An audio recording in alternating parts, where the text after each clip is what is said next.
Asolulu o iulai ia lunga tonu foi nei mai aso ia po fia lava o le mau mai ia le fasalonga foi o le tato por fa ponga foi o le tato por kalame sports noa ia fatalo vatu Samoa ia fa fero e foi le mato fase tolu nei ia tonu foi e foule mai mal fa fonga ia o tam sao ai po tam matua foi o talonga la kapi ma so talonga la ia i fa filo toi la fionga nei al malu se mostiti ia fa pe foi ia longi atu langi Williams ia sa foi stemi ia na fa ilo atuala ia la ua tu langole ni si foi fa ngongo o balta tu por kalame pe fa filo ai male for at foi ma tatala foi ni melo tupuli talonga la langi e me se foi ia tonu ni sil nei ia fa talo fatoli la uso Oui, ma lo se fua. Se fua moria no. Lo fioga, le fua. Ma no se fua mo. Oro ke vai quari pe. Pi si. Se pi fo mai. Fa ele o mai. Ele o mai. Ia la mai ia le weekend tu lan. Yo mangui ala va weekend ia me masangia. Ole loku mar taimi mo ai nga ma i fo ia kalunga renga ko maka ia ia le maka ole o ile uso le a mo ia pe kasinga loku ale foi loku fo ka ia malo ile malo ia le malo po sao ia yo e patalo va fo se tatu watu foi vai ngol tatu sports tala no fi fo tatu ma futo ai fo i si devo aso tatu de ma futo tatu ia pisi atanga te fi au manga luenga tatu ia fatalo fatu fa fonga tapo i mai se tatu no i do fenga luenga le tua mis fo i na yo tatu tamam tina ma tuoro fa no manu i tonu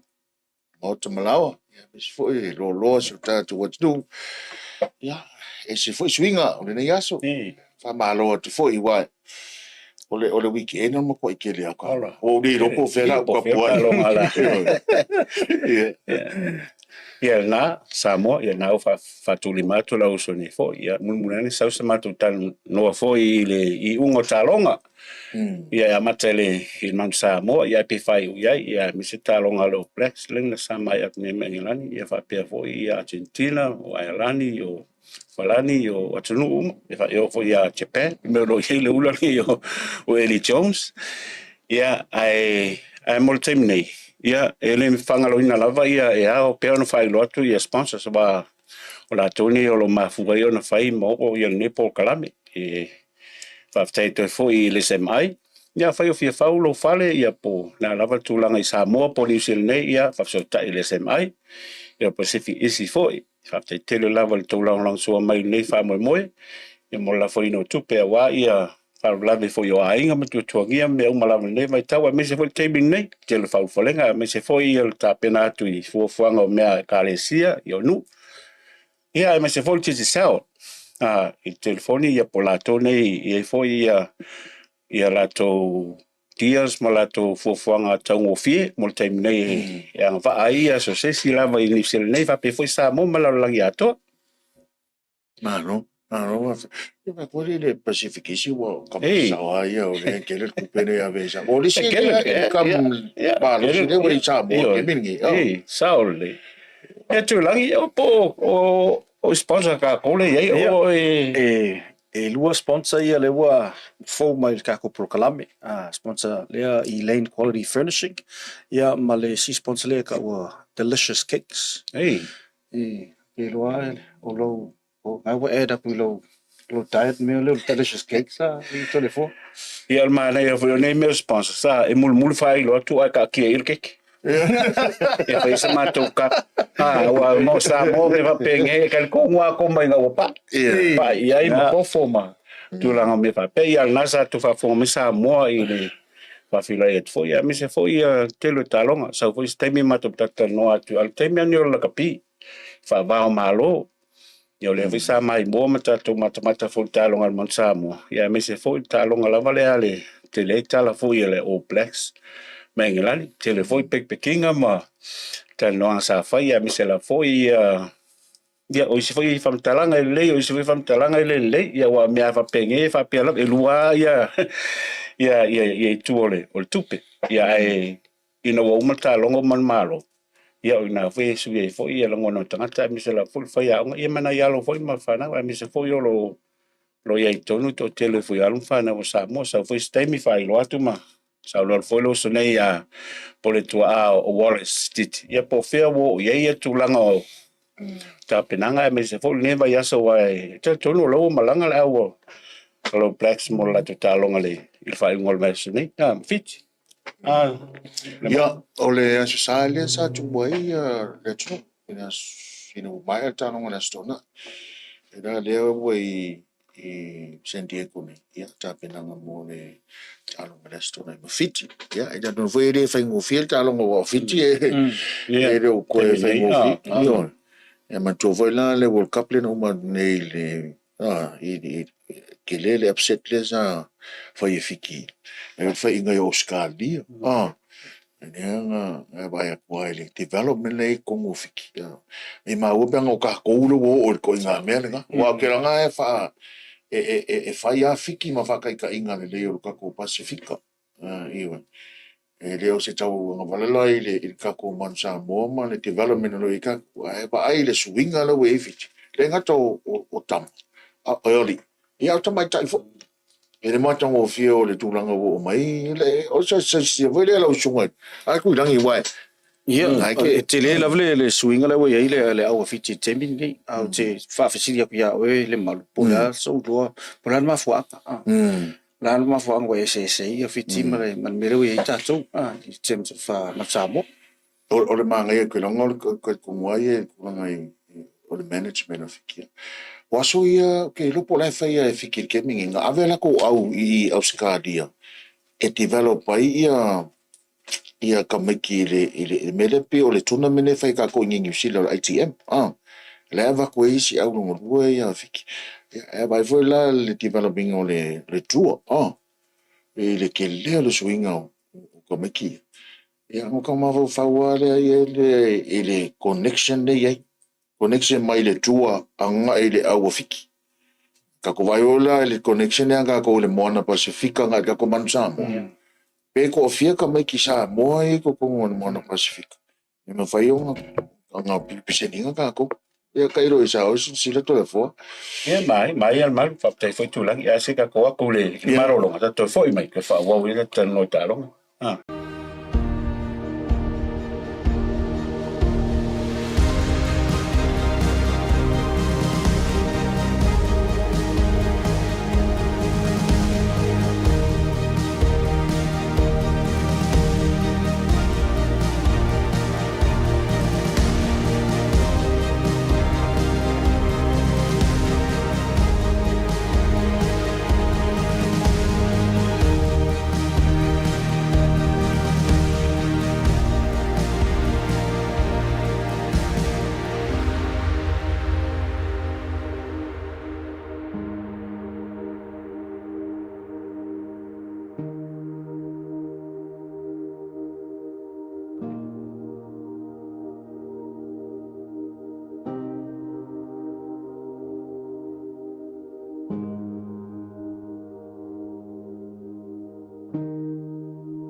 tupe whamomoli Samoa, mana tualoa le Pacific Easy. Olo whaua pere tātu whamatoa na o le 5 tala te tongi mo tupe whamomoli pe ae whaunga ina le Pacific Easy mobile app. Olo avano fo i le direct transfer te posi sa wailo tupe le tātu account ma whaatino la foino tupe whamomoli lungo le telefoni ai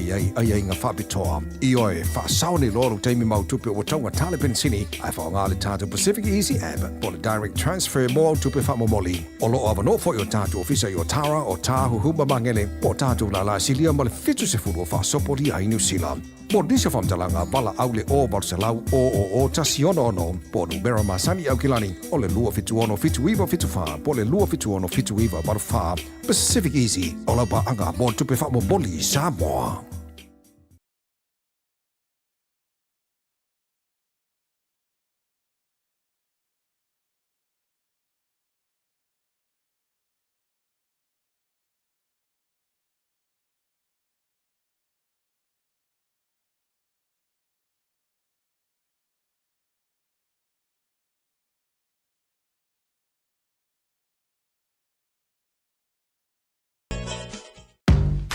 The Color Shop in Matavele can brighten up every aspect of your life, from interior to exterior. You can change the look of any project you have, from auto to home, around the yard, and everywhere else. Bring color to life with our selection.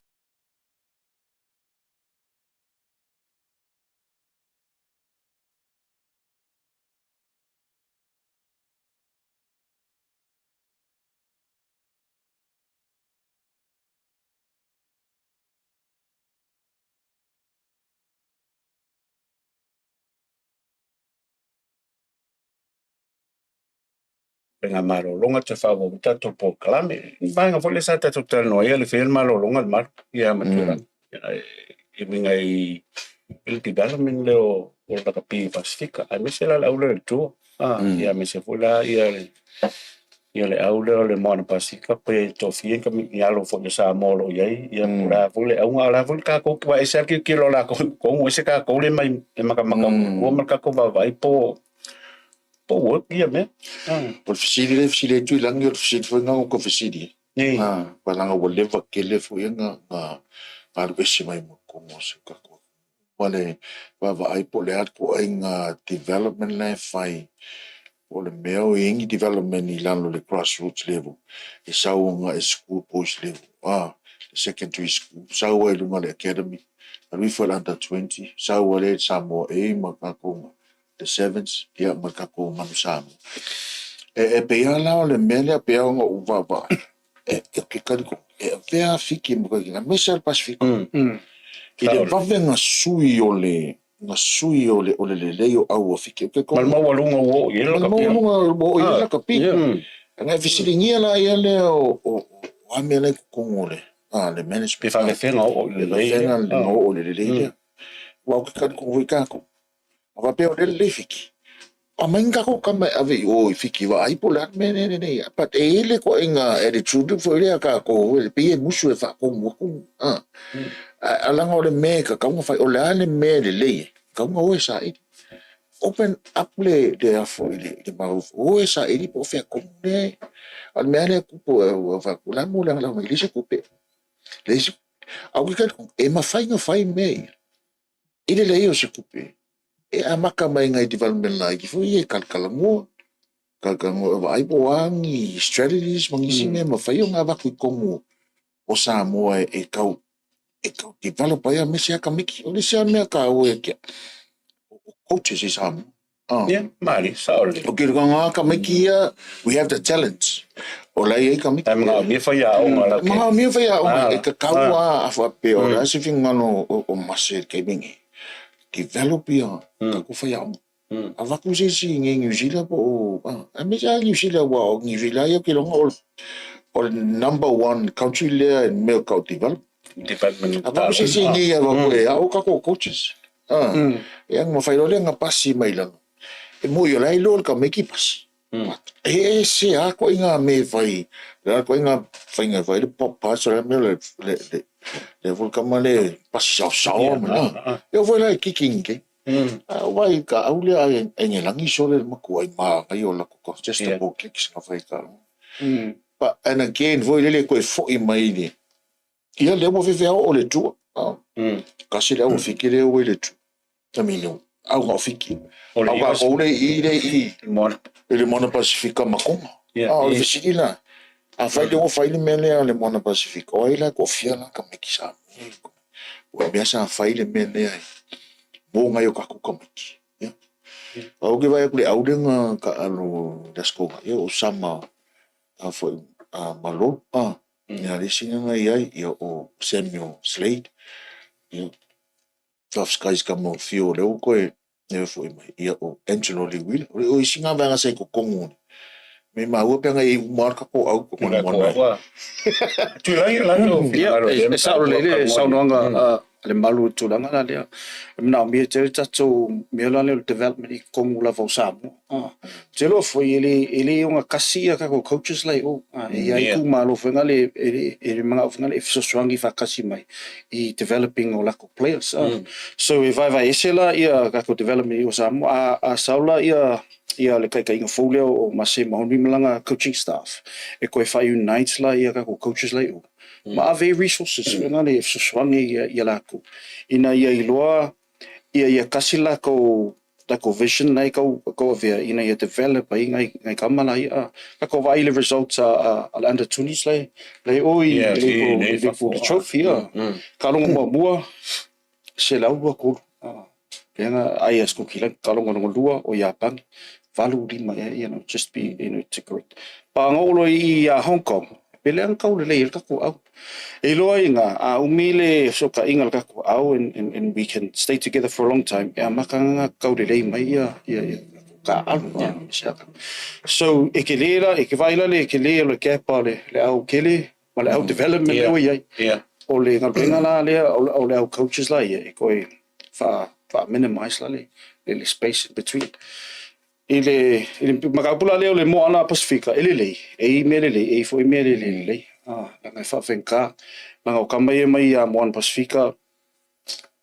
o meio mo le language barrier e so ka fa sa mo e aku fa konga aku o le coach mo palangi an mela le ia ska mo fa long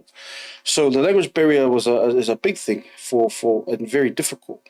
e mela le ka ko development I be amona so in future okay loa e kawanga iska ko au mal au konga ia never been so ia ka kong foi e kasi fel ngim ka upunga fakal ngonya foi sponsor no ma ko fa so fo ia ke meu fa nga solo World Cup sa mate nei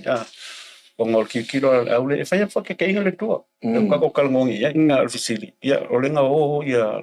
bo le yungi fiki o le yungi nga fiki nge o ngale po kala me o lo fa u me oskari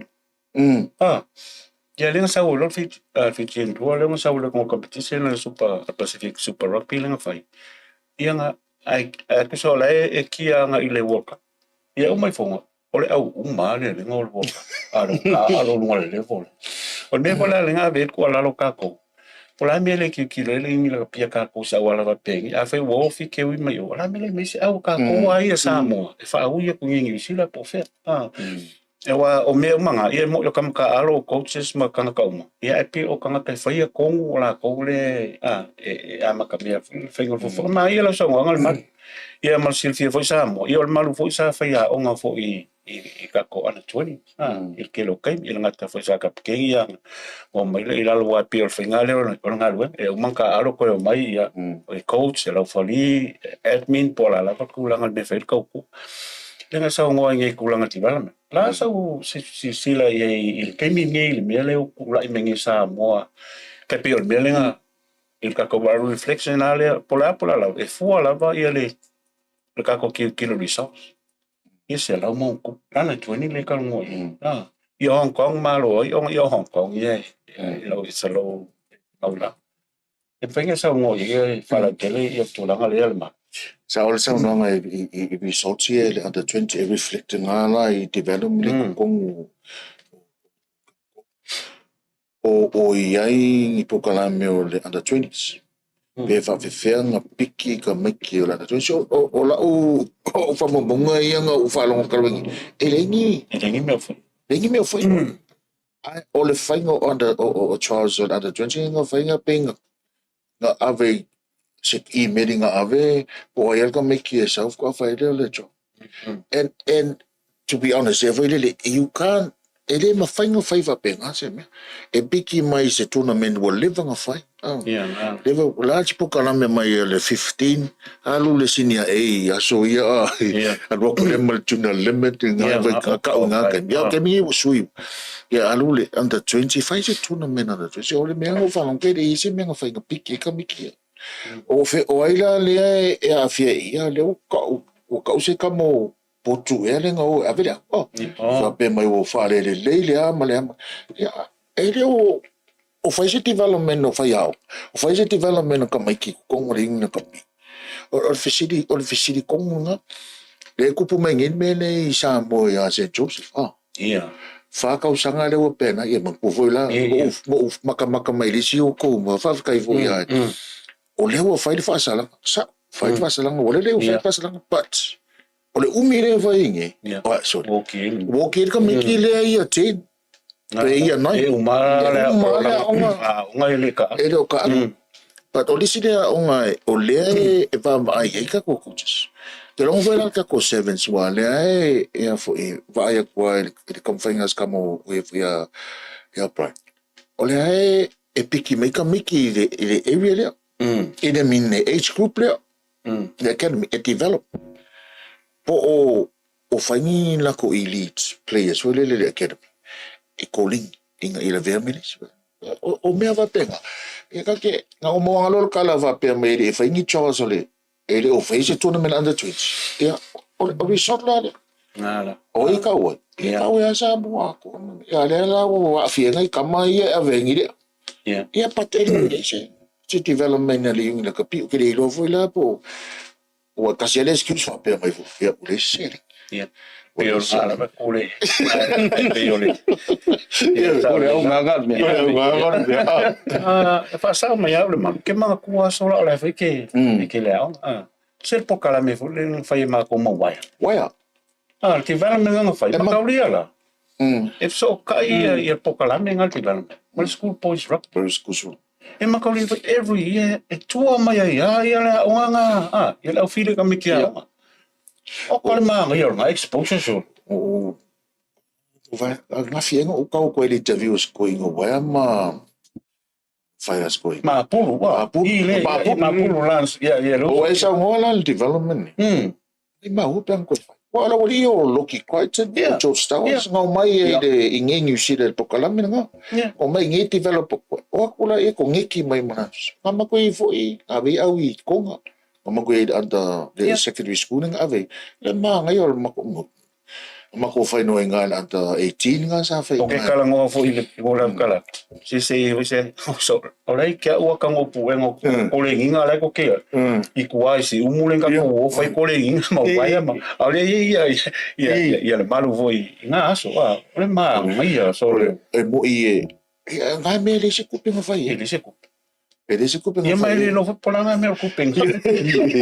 ai pe ole Ile ole ko se au o nga samo. Kemini Mansam, Junior Mansam.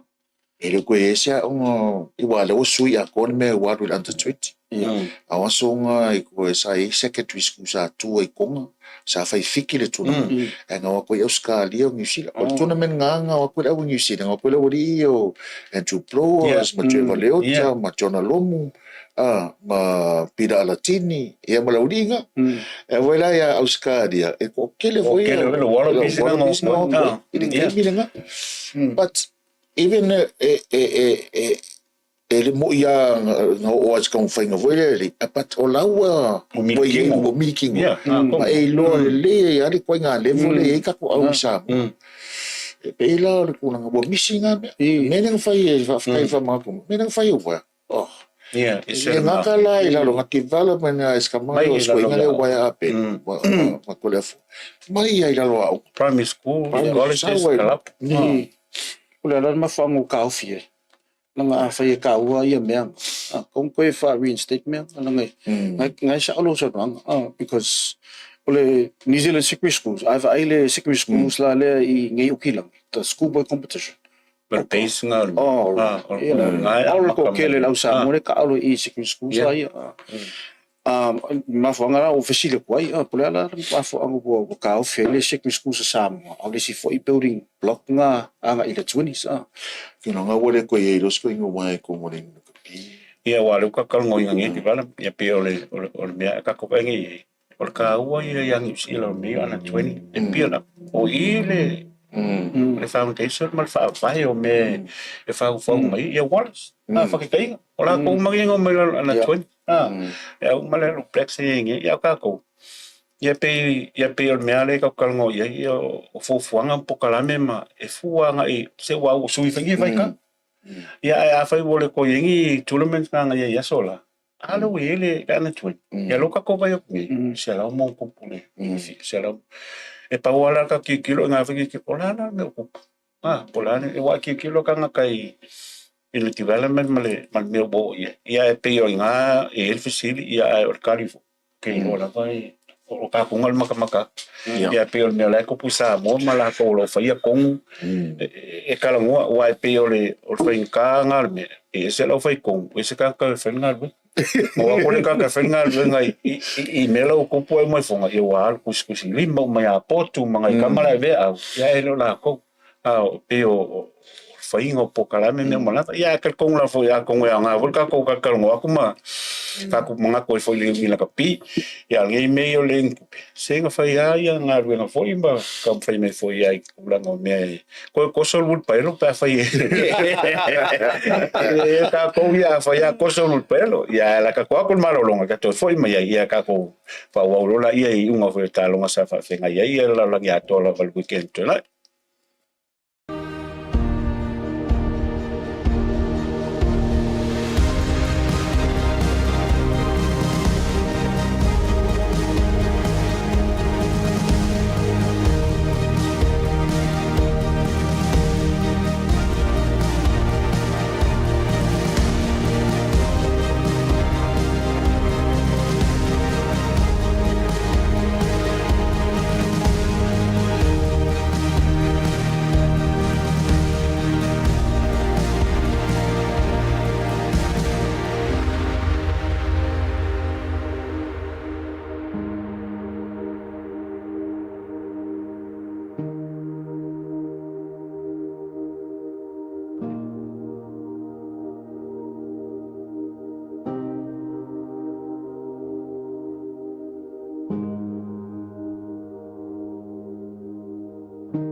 tupe whamamoni Samoa, mana tualoa le Pacific Easy. Olo whawau pere tātu whamitoa nao le lima tala te tongi mo tupe whamamoli pe a e whaunga ina le Pacific Easy mobile app. Olo avano fo i le direct transfer te posi sa wailo tupe le tātu account ma whaatino la fo ino tupe whamamoli lungo le telefoni ai ngā whapitoa. I oe whaasaone loro teimi mau tupe o taunga tale pensini ai whaunga le tātu Pacific Easy app po le direct transfer mo tupe whamamoli. Olo avano fo i o tātu ofisa i o Tara o Tāhu Huma Mangele po tātu la la silia ma le fitu se furu o whaasopori ai New Zealand. Mo nisa whamtalanga wala au le o Barcelau o tasi ono po numero masani au kilani o le lua fitu ono fitu iwa fitu wha po le lua fitu ono fitu iwa baru wha Pacific Easy o lau pa anga mo tupe wha mo boli Samoa.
is etched deep into our DNA.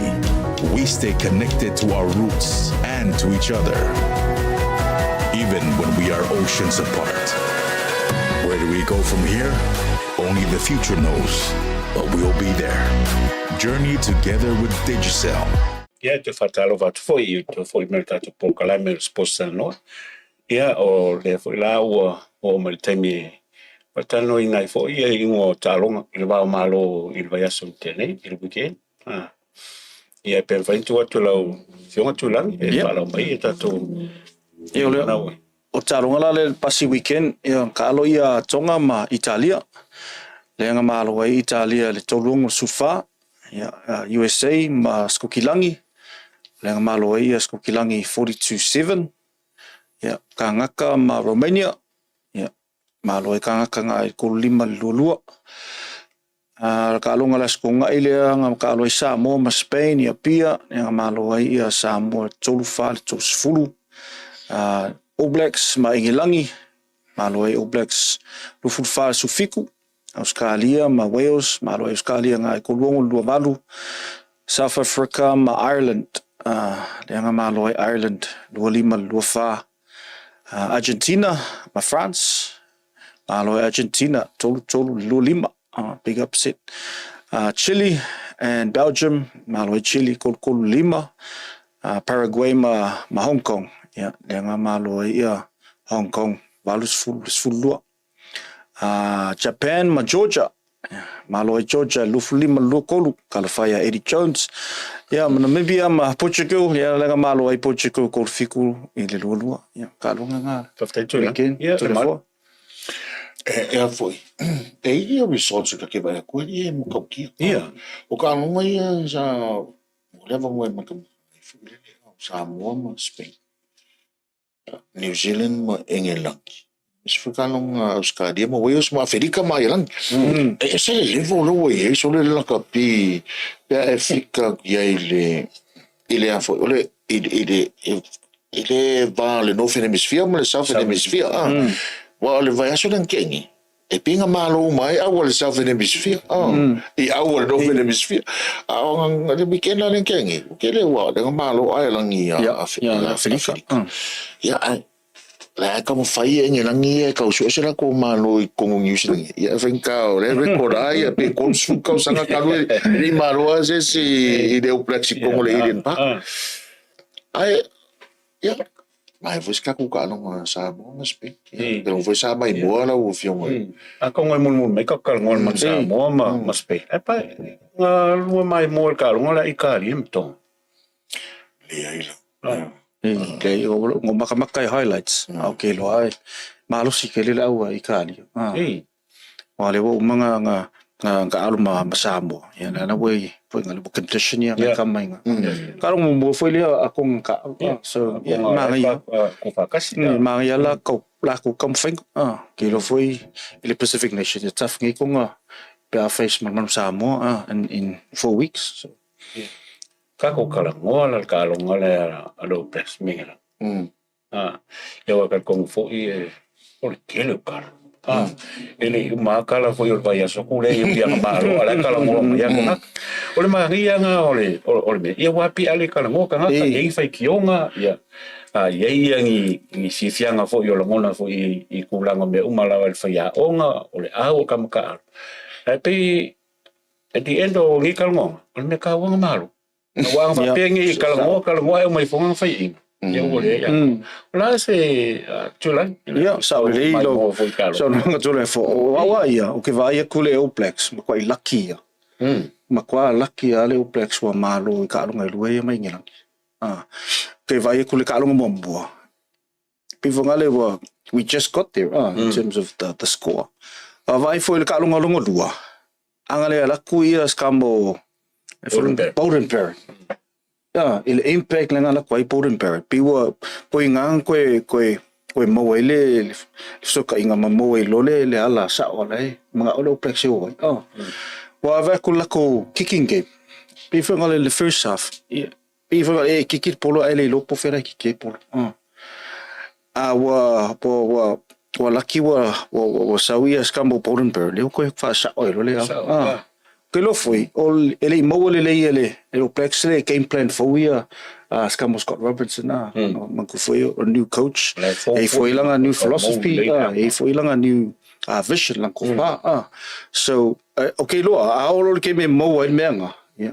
okay lo ai fa ka lo au ke pinga Ja, man, laat zo Sicila je lose forward so je lo plex ja fa mi se ko ia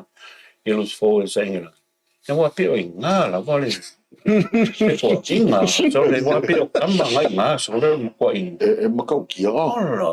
Ja. E ara o kala o kingo le o ia o wingela. O le line speed o le defensive pressure pressure e ke vai de malaya ko pe maka e mo koi ku ale so lima mika muri le kia ia e mo koi pressure le ko nga ko mo le malai which is a pressure ke da skamo for you skimming tiv la ko ke nga la ko important but la ka mo fai ka run from the wrong side of the malai Ile brand o la kapi. Ka kalmo ka ko le mai e vole prana al mansa mo ia pe o ngol me o ye ngai wa walu kulanga o me lo ye ngai pe se ki me o e ka ua le mamalama i kulanga o me nga o ngi ave se le fa ngai ngala mo fleo ka mo awa o me fo le i la kapi ngi si o pe o mai e langi loka ko kongo o pe lai o te take me e langi e wala ka alo a ka ko ia nga pinga fa savile a ole mo wala la ko po en parent ko pe nga ko ka sui mai e kulanga la so e sa ole sa le sono o ke vai foi le ka longa Australia ma Wales o vai ko la ko attack ma ko manga i la ko attack le we okay lo foi onga sui for coach le for coach le ale se coach fenga le coach fenga le coach ya langi le foi coach nga developing in New Zealand e la mentality nga il coach le ko fa sa vali al po le la we ai swing la ko fenga le weekend lang ke ngi ya man o kalongo ko kalonga ngi langi malo plexa in me collision le ko il fo sa sol Ol Maria me aki ke ol kelo ke me upside ni lang. Elo pick pinga ol mo ko kelo al poko la kam. Me ka me kili. Ela ko ka kale kili am fala vela ve kule e ol af pek la ko la ol ve ko kili al poko sa me ma ko su mare. Ela el va en slow down el polo mo fala vela ve fo ia. Nga mo foi fan pol singa me nga so. Ia me nga man ko ka lang mo lenga oi kalonga lenga fai lenga vez kamo perna perna ia ol ki wa ber kirier nga ko nga kirier nga lenga fai ka nga pu pa o ka bla nga lu sang ko ana pa ko nga ya o me fa penga e pe a kom ye kwa usa ya ai fo ya le lo foli nga ya so ye wo ka ko malo ole kalonga le Afrika mai lang so e maka o kia le base for el kalong o logo vai e peia le aua foi a Federica o ka ngakala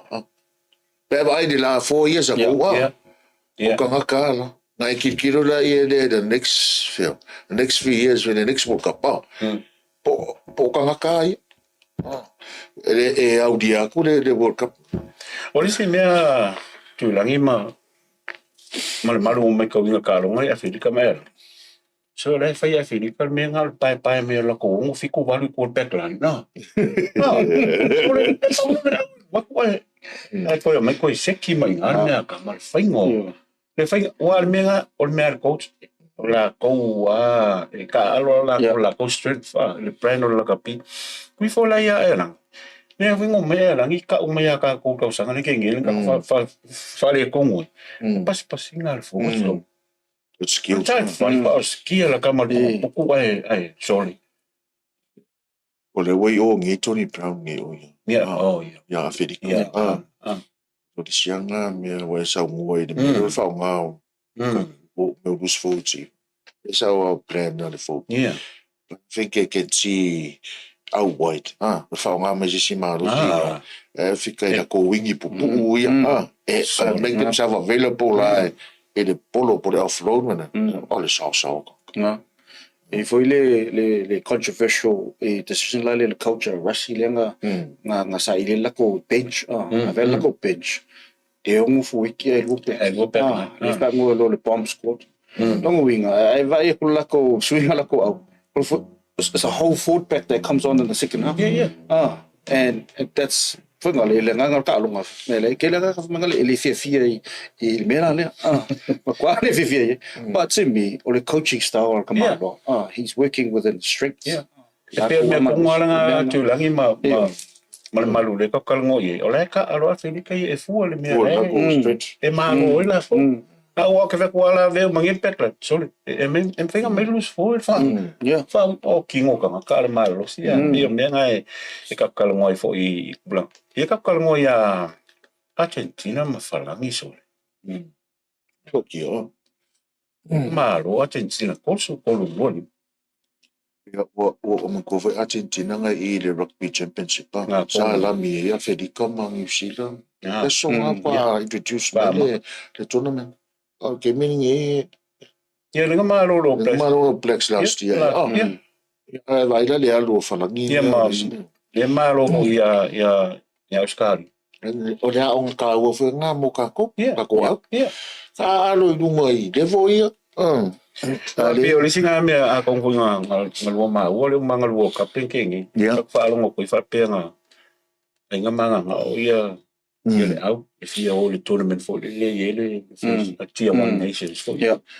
fa pe wo ku ya ka ko ai manga o ya ka ko yumi la ka pe o pe la lo le Pela se la kilo a ka fai kong maka ka awa ka e fi manga mi kilo e pu ka ala fai kong kilo me mo ko ko fa lengi de lengi pula gol e man ko le ya o me fa pe e vi fa pe ko le le lo na kongwa it take time ka ko mo ka lo le chewa e ku sa pe la mi fa pe Argentina ku sa pe la mi au ya ka ko pe la mi lo plexa ka ko but in 2 years time e ko e vai mai i fu ya la se ka ko e de meden ka ko kinga inga ya au ke le ka fiero po o fa ya we mo si ro ko ma ke mo i mo le ama ka ko la le tula ya na samo ya na wa lo fa fo me fo i ka ko mo nga fo i un ka mo sai ai ya me se fo ya talo ngale al man samo yo le sa me malai le mat so okay lo pin ko fiero lo ko so la ni ko ko ni ni malai mo ko i ma ko va to le fo nga i vai ke ming ko i esinga sua ko va nga fa fo nga sua ko e se ma ko ai ko i fa so ya le ka ko le ya se swing ya wa o me o fo ngia nga tu la ngi mana ya ko sai nga sua ma fai ai ngi la ka pia fai sing ele va ko ngi si la ma ska ya sua ka i ro fai me lai ka ma ya ai o va pio sai nga fo nga mo ko so ngi ya fai ai me ya wa me nga o me i lunga le vole o la ko fai ko pero fa se la fai ko se la ka ya le afale piko i kai le me le pipi mai ngi o nga le lolo vai akse la lolo vai ke mi so ya va pe wa ki ni ya i me ari va ku ki mo la so la ki wa fa pe collapse le mori ma le mo ka ma ile me kala le se mo ke la ko mo la ka pau ka lo e tunga i ngade so e malo ba ka u mo yes ka ko yo na samo ya a kongo fu yo lo fa fo mai ya mase e va pe fu le mo le ko fu ma ko fa malo ma ko ngi sa yo fu yo le fa ma tama fu nga sa ro ye man mang malo ya wa ya me ka lo fa pengi fa va malo ko su fa to fu ya e ko kilo ya ke le fu ya me ko ya on ko fa le ya wala ya ka ko ka lo nga le la ka pinga pe ma ko nga ma fiki me si me va per ia wa e wal kula ngai me ya me se foi la mai mo le ka ko ngo foi ka ko ave ke nga o fale makabak Pio le singa me kalo wai foi ka ko atu no. Ia ka ko fa malo si pio lang lang ta tu au. I kulang I me umala. Ia ai po mai ka ko por kala. Ili ne yaso. Ia me foi fa mol moi. Ia ka ko kapo ia al fai fo yo. Ia walo fun fa na o sa mo lo ka aloi ya umol lagi ya piolo blacks la ka alom fit I du weekend ne ya ta si e mo ya le wale lo po a fenga la wala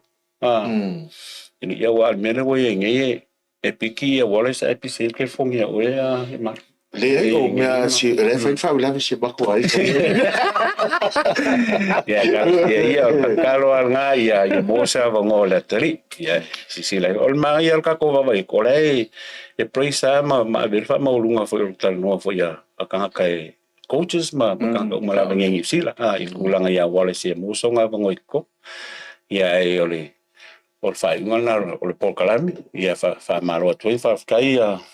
Fiong al malo va per foi tu lagi ma como fa ya so fa tai sa mo I la mai mo mai ia to e ki mai ala la TV ma futa mal vai so foi le a foi fa o ia wa como eu ku o mo po le po feo ka e le America ia le usa foi ia siata o lo ia foi isi ko ko ia foi nga web ia mo le tem ia fato sa mo Foi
tupe whamamoni Samoa, mana tualoa le Pacific Easy. Olo whawau pere tātu whamatoa nao le 5 tala te tongi mo tupe whamamoli pe a e whaunga ina le Pacific Easy mobile app. Olo avano fo i le direct transfer te posi sa wailo tupe le tātu account ma whaatino la fo ino tupe whamamoli lunga o le telefoni ai ngā whapitoa. I oe whaasaone loro teimi mau tupe o taunga tale pensini ai whaunga le tātu Pacific Easy app po le direct transfer mo tupe whamamoli. Olo avano fo i o tātu ofisa i o Tara o Tahu Huma Mangele po tātu la silia ma le fitu se furu o whaasopori ai New Zealand. Mo disa whamtalanga wala aule o Barcelau o Tasiono ono po numero masani au kilani o le lua fitu ono fitu iwa fitu wha po le lua fitu ono fitu iwa maru wha Pacific Easy o la ba anga mo tupe wha mo boli Samoa.